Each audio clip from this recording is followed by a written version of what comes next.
I remember the day my mother texted me. We changed all the locks. You don't have a home anymore. Let's see how brave you are now. Haha. No call.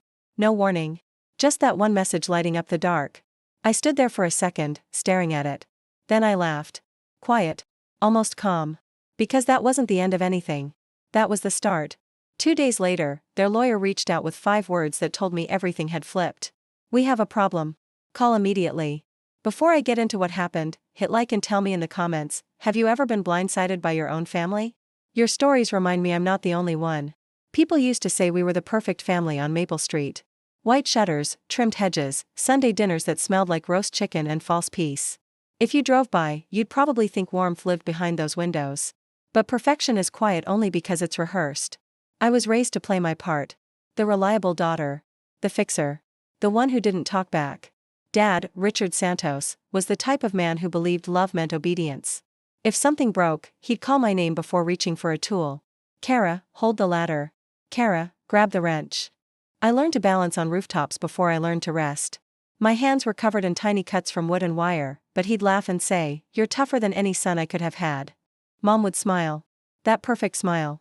The one that hid every sharp edge beneath politeness. And Dad, family doesn't count debts. They said it so often it became a prayer.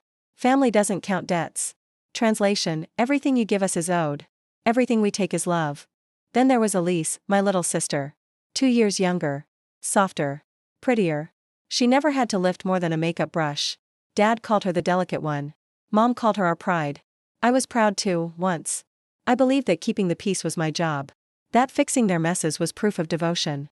When money got tight, Mom would sigh dramatically over the electric bill. And somehow my wallet would open. At 17, I was helping with mortgage payments. By 21, I was covering repairs. It didn't feel wrong back then. It felt like love. They told me I was so good with numbers. So dependable. And I mistook manipulation for gratitude.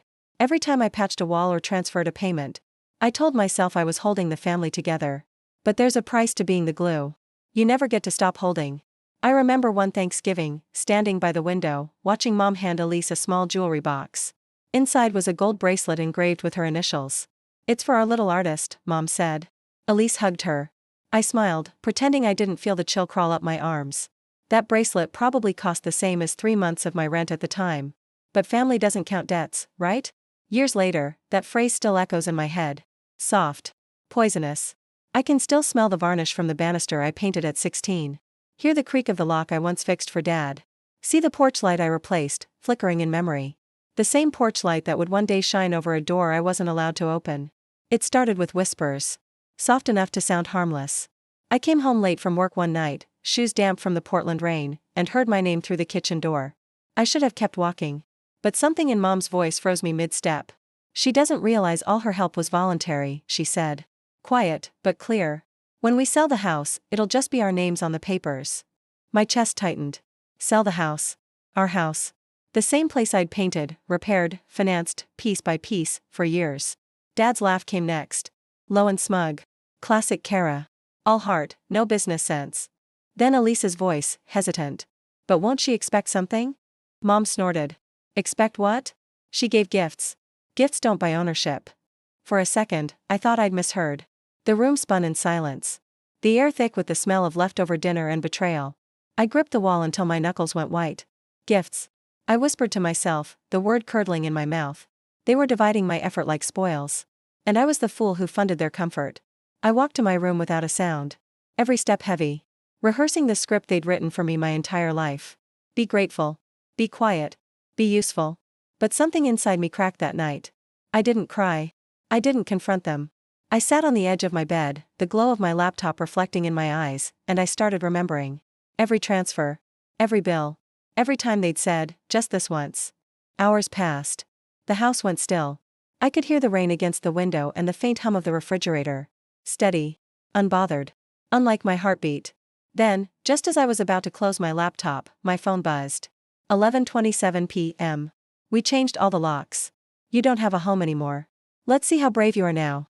Haha. The words burned into me one by one. I read them again. Slower. Locks. Home. Brave. And that laugh. Haha. Mocking. Sharp. Final. No call. No explanation. Just that cold message glowing in the dark. I don't know how long I stared at it. Maybe a minute. Maybe 10. Then something strange happened. I laughed too. Soft at first, then louder, until it echoed off the empty walls. Because in that moment, I saw the truth clearly for the first time. They hadn't shut me out. They'd freed me. Mom. I turned off the phone, opened my laptop again, and started typing. Not a message. Not a plea. But a list. Dates. Payments. Repairs. Every cent. Every receipt. Every promise. When I was little, Dad used to say, if you want something done right, do it yourself.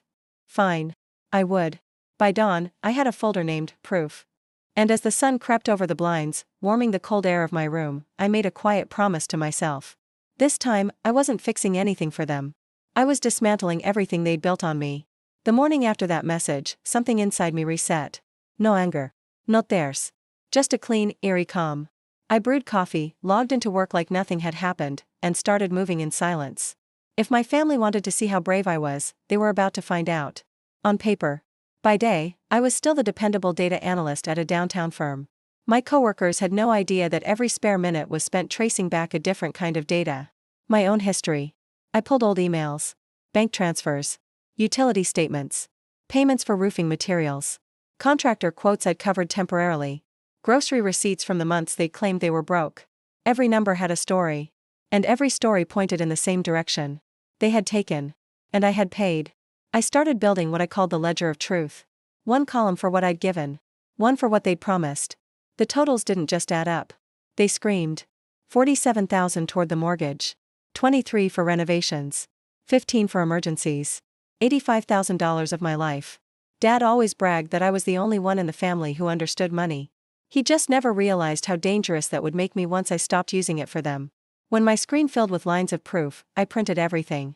Labeled each stack. And tucked them into a file box under my desk. I didn't plan to run to court right away. Revenge, I decided, should age like wine. Not explode like fire. I met with 3 different attorneys over the next few weeks. The first 2 spoke to me like I was just another hurt daughter looking for sympathy. The third one didn't. She leaned forward, eyes sharp. You've got a case, she said. A solid one. It's not about the deed. It's about equity. If you can prove contribution and intent, you have standing. Intent. That word clicked. I thought about the text again. Let's see how brave you are now. Haha. That wasn't just cruelty. It was proof. Malicious intent. In writing. From that moment, every step I took was deliberate. I documented new transfers. I archived every voicemail Mom left pretending to check in. I backed up every file twice. One on my laptop. One in the cloud. At night, I'd sit at my desk, watching the cursor blink beside the word evidence. My apartment was quiet except for the hum of the heater and the occasional ping of another bank alert confirming what I already knew. I had the upper hand. By the time spring rolled around, my case was airtight. My attorney was ready. The paperwork drafted. We just needed one final trigger. Something that showed intent beyond question. It arrived right on schedule. 2 days after the anniversary of that lock-changing text, I got an email.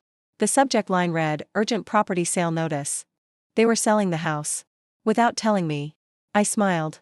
Finally, they'd handed me exactly what I needed. The day of the mediation felt nothing like the storms I'd imagined. No thunder. No chaos. Just a crisp Portland morning that smelled faintly of rain and paper. I walked into the downtown law office with a folder tucked under my arm and a coffee in my hand. My heart didn't race. My palms didn't sweat. I'd already lived through the worst part. Being locked out of my own home by the people who swore they loved me. The receptionist guided me to a sterile conference room. White walls. Long table. 2 pictures of water, untouched. The hum of fluorescent lights filled the silence. I sat down. Placed the folder in front of me. And waited. A few minutes later, the door opened. My parents entered first. Mom in her usual soft beige coat, the one she wore to church to look humble. And Dad in his pressed shirt, jaw tight, eyes burning. Elise trailed behind them, twisting the strap of her purse, her face pale. Kara, Mom said softly. That same tone she used whenever she needed something. You look tired, sweetheart. Good morning, I replied. My voice calm. Almost detached. Her lips curved in a smile that didn't reach her eyes. You didn't have to make this so official. We could have talked. I tilted my head. You changed the locks. Talking didn't seem to be our family's preferred method. Her smile faltered. But before she could answer, the mediator, a middle-aged man with kind eyes, entered, followed by both attorneys. Mine gave me a reassuring nod as we took our seats. The first few minutes were procedural. Polite. The kind of civility that makes your skin crawl when you know what's really underneath. Then my attorney opened the folder and began laying out the documents. Page after page of receipts. Transfers. Invoices. This file, she said, sliding it toward the center of the table, contains proof of Ms. Santos's direct financial contributions to the property located at 2146 Maple Street over a 14-year period. Dad leaned forward, scoffing. That's ridiculous. Those were gifts. She was helping her family. My attorney didn't flinch. The payments were repeatedly labeled as temporary assistance with the expectation of reimbursement. You'll also find text messages where both you and Mrs. Santos referred to those payments as loans. We have evidence of concealment of assets as well. Bank statements showing you maintain substantial savings while requesting money from Ms. Santos under the pretense of financial hardship. Mom shifted uncomfortably. Her hands, perfectly manicured, trembled as she reached for the papers. This is being twisted. I interrupted for the first time. You told me I didn't have a home anymore. Remember that? The room went silent. Her mouth opened, then closed. She looked at me, pleading. That was a misunderstanding, Kara. We were angry. It's in writing, my attorney added, sliding another page across the table. Dated and time-stamped. 11:27 p.m. The text reads, we changed all the locks. You don't have a home anymore. Let's see how brave you are now. Haha. The mediator adjusted his glasses, frowning. That message certainly suggests intent. Dad's face turned crimson. She's twisting everything. That text was a joke. I met his glare evenly. So was your idea of family. The mediator tried to regain control, but the tension had already snapped. My attorney continued methodically, pointing out every inconsistency. Every false statement. The evidence stacked higher. Thicker. Mortgage payments I'd covered. Renovation costs. Utility bills. Even the receipts for the new locks. Then came the moment I'd been waiting for. The opposing attorney, an older man with weary eyes, cleared his throat and leaned toward my parents. Mr. and Mrs. Santos, he whispered urgently, though the room was quiet enough for everyone to hear. We have a problem. You need to call me immediately after the session. The irony hit me like sunlight after a storm. I smiled. Just barely. There it was. The line from my thumbnail of a life, finally playing out in real time. Mom's composure cracked. Kara, please, she said, her voice wobbling. We're family. Don't do this. I looked at her for a long moment. Then spoke softly. You're right. We are family. That's why I gave you chances. Years of them. But family isn't a free pass to take until someone breaks. Elise's eyes filled with tears. I didn't know, she whispered. Yes, you did, I said. You just didn't want to believe it. Dad slammed his palm on the table. After everything we gave you, I cut him off. My voice steady. After everything I gave you. You didn't raise me. You drained me. For a heartbeat, no one spoke. The sound of the air conditioner filled the space between us. Humming like white noise over the wreckage of our relationship. My attorney finally broke the silence. Given the evidence presented, we requesting a 50% ownership interest in the property or equivalent compensation based on current market value. The mediator nodded slowly. It's a reasonable demand considering the documentation. Dad looked like he might explode. Mom reached for his arm, but he jerked away. Elise sat rigid, staring at the table. When the session ended, my parents rushed out first, whispering to each other in panic. Their lawyer followed, phone already in hand, his voice sharp. Yes, I'm aware. I told them we have a problem. I stayed seated for a moment longer, staring at the folder in front of me. The quiet weapon I'd built out of betrayal. As I stood, my attorney smiled faintly. You handled that well, she said. Numbers don't lie, I replied. People do. Outside, the city was drenched in gold light. The street smelled of wet pavement and victory. I walked past a coffee shop window, caught my reflection, and almost didn't recognize the woman staring back. Steady. Untouchable. Free. I wasn't the daughter who obeyed anymore. I was the woman who learned how to fight without raising her voice. And for the first time in years, I didn't feel small. I felt precise. Powerful. They thought changing the locks would end my story. It only opened the door to theirs. The court's decision came 6 weeks later. Printed neatly in black and white. 50% ownership awarded to me. It wasn't luck. It was proof. Every line. Every number. Every late-night calculation finally meant something. The house sold for more than they'd expected.